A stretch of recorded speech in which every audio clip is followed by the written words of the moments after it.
యేసు రక్తమే జయం పరిచర్య. Praise the Lord. జూలై 17వ తేదీ 2025. ఈరోజు దేవుని వాక్యము.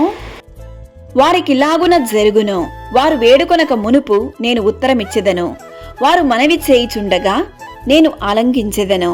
యెషయా గ్రంథం 65వ అధ్యాయం 24వ వాక్యము. యెహోవా నా కంఠధ్వని ఎత్తి నిన్ను ప్రార్థించునప్పుడు నా మనవి ఆలకింపుము, కరుణతో నాకు ఉత్తరమిమ్ము అని దావీదు కీర్తనకారుడు ప్రార్థించెను. నిశ్చయముగా దేవుడు నా మనవి అంగీకరించి ఉన్నాడు, ఆయన నా విజ్ఞాపన ఆలకించి ఉన్నాడు అనే విశ్వాసంతో ప్రార్థించుము. మనము ప్రార్థనలో అడగక మునుపే మన నోటి మాటలను ఆయనకు తెలుసు. దేవుని వాక్యం ఇలా సెలవిస్తుంది, నాకు మొరపెట్టుము, నేను నీకు ఉత్తరమిచ్చెదను, నీవు గ్రహింపలేని గొప్ప సంగతులను, గూఢమైన సంగతులను నీకు తెలియజేతును అని.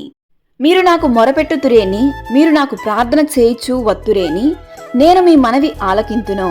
ఆయన మన హృదయవాంఛలను ఎరిగి ఉన్నాడు గనుక ఆయన కనులకు సమస్తము తేటగా ఉన్నది.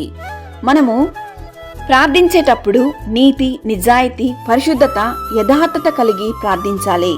ఆకలిగొనిన వారి ప్రాణమును మేలుతో ఆయన నింపును.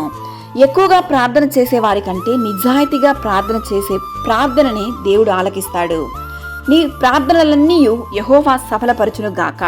దేవుడు నీ ప్రతి మొరలను ఆలకించి నిన్ను ఆశీర్వదించి దీవించును గాక.